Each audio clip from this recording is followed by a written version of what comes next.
कैसे हैं आप?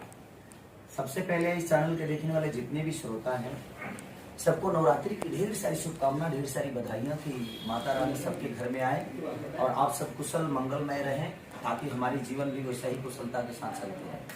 आई एम फाइन, एकदम बढ़िया। मैंने बढ़िया। बॉम्बे में आए तो थोड़ा सा अंग्रेजी मार देते हैं थोड़ा थोड़ा। अच्छा, प्रदीप जी और पराग जी, लिट्टी चोखा रिलीज पर है, बस उंगलियों पर गिने जा सकते हैं दिन, तो क्या तैयारियां चल रही हैं आप लोग बताएं जरा। देखिए, लिट्टी चोखा के लिए तैयारी करने की जरूरत नहीं होती है। ये हमारे राज्य की सबसे अच्छी भोजन है। इसके तैयारी के लिए ज्यादा सामग्री जुटाने की जरूरत नहीं होती है। ये इतना स्वादिष्ट है और ये लिट्टी चोखा सिर्फ लिट्टी चोखा ही नहीं, मुझे लगता है कि जमीन से जुड़ी कहानी है। हमने किसान के मुद्दों को एक जागरूकता की तरफ लोगों के बीच में कि किसान की कितनी परेशानियां हैं, तो हम देखिए नेता तो है नहीं कि हम अपने पार्लियामेंट में आवाज उठाएंगे या संसद भवन में हम इस बात को बोलेंगे। हम एक आर्टिस्ट कलाकार हैं, तो हमारे पास एक ही माध्यम है जो सिनेमा है, पर्दे हैं।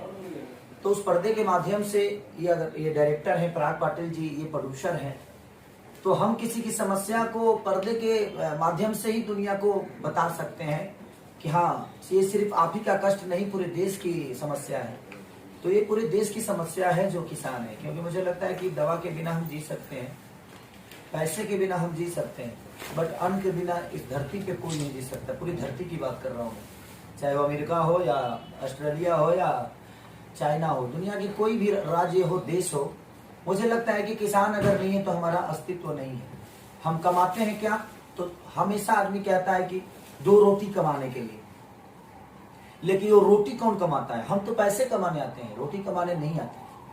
हम तो पैसे कमाने आते हैं, रोटी हमारे लिए अगर कोई कमाता है तो वो किसान कमाता है। तो इसीलिए हर पूरे किसानों को सम्मान है और मैं किसान के बेटा होने के नाते मेरे पास जो जरिया है, उस जरिया की वजह से मैं जाना चाहता हूँ। तो हमारे पास जो माध्यम है, उसी माध्यम से किसानों की समस्या को मैंने दुनिया के बीच में रखी है।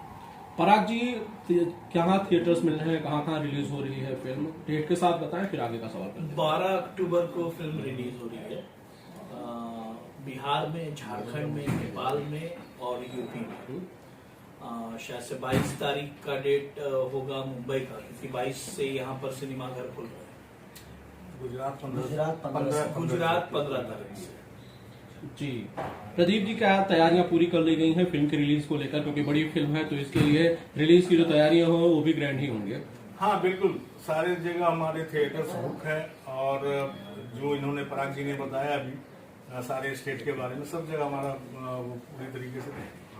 खेसारी जी, क्या प्रमोशन करने जा रहे हैं, थिएटर्स में विजिट करेंगे? जैसे पहले होता था, ज्यादातर थिएटर्स में आर्टिस्ट जाते थे सारे और इंटरेक्ट करते थे ऑडियंस के साथ, वैसा होगा? देखिए, कुछ सिनेमा होते थे जो सिनेमा उस लायक नहीं बनती है, कभी कभी आदमी प्रमोट करता है। कुछ सिनेमा ऐसी बन जाती है कि हमारे बीच की समस्या होती है, और कोविड को ध्यान देते हुए सबके अपने जीवन का बचाना है, तो कोविड के सरकार की भी हमें परमिशन बहुत कम मिल पाती है कि हम कहीं जा पाए, और हम जाते हैं तो भीड़ ज्यादा होती है और संभाल नहीं पाता है आदमी। तो मैं देखता हूँ कितनी समस्या है, कितनी क्या चीजें हैं। अगर हमें परमिशन मिल जाता है तो मैं जरूर लोगों से मिलने की कोशिश करूंगा, क्योंकि मुझे भी अच्छा लगता है कि उनके बीच में जाकर मैं अपने दुखों को सुनाता हूँ, अपनी की हुई चीजों को बताता हूँ। तो मुझे अच्छा लगता है कि मैं उनके बीच में जाऊँ, लेकिन उसके लिए बहुत सारी प्रतिक्रिया हो जाती है। आज के कोविड जब से आया है तब से बड़ा कुछ सोच के करना पड़ता है। भीड़ वाली जगह पे हमें थोड़ा सा रोक रहता है कि आप नहीं जा सकते। कार्यक्रम के भी लिए बहुत ज्यादा प्रॉब्लम हो रहा है। तो कोविड जब तक, मुझे लगता है कि वैक्सीनेशन क्या बोलते हैं, हाँ, वैक्सीनेशन 2 डोज का वैक्सीनेशन। समझ गए ना क्या बोल रहे हैं? हमको बोलने में थोड़ा सा गड़बड़ा जाएगा, अंग्रेजी शब्द है तो आप समझ ही रहे हैं आनंद जी। जी अरे भाई, और जिस तरह से आपने कहा कि भाई भीड़ बहुत ज्यादा इकट्ठा हो जाएगी और शायद कोविड के जो नियम है, प्रोटोकॉल है, वो कहीं ना कहीं शायद उन्हें नुकसान पहुंचे। आपकी ही फिल्में बैक टू बैक रिलीज हो रही हैं जब से फिर से थिएटर खुला है, उसके बाद आपकी ही फिल्में, खेसारी लाल की फिल्में रिलीज हो रही है, बहुत ज्यादा ऑडियंस का प्यार मिल रहा है, इस पे आपकी रिएक्शन? देखिए, ऑडियंस क्या होती है कि हमारे जैसे मंदिर का गेट खुलता है तो मुझे लगता है कि मंदिर जो है वो सिनेमा हॉल हो गया, और उसमें भगवान आता है अपने भक्त से मिलने। तो भक्त जहाँ देखिए, होता क्या है कि इस दुनिया में भक्त से, भगवान से भी बड़ा भक्त होता है, क्यों जहाँ चाहता है अपने भगवान को बुला लेता है। तो ये हमारी भक्ति में इतनी शक्ति है, जैसे हमारे लिए हमारे भगवान हमेशा हॉल के दरवाजे पे आते हैं और हमें श्रद्धा का फूल और आशीर्वाद चढ़ा कर जाते हैं।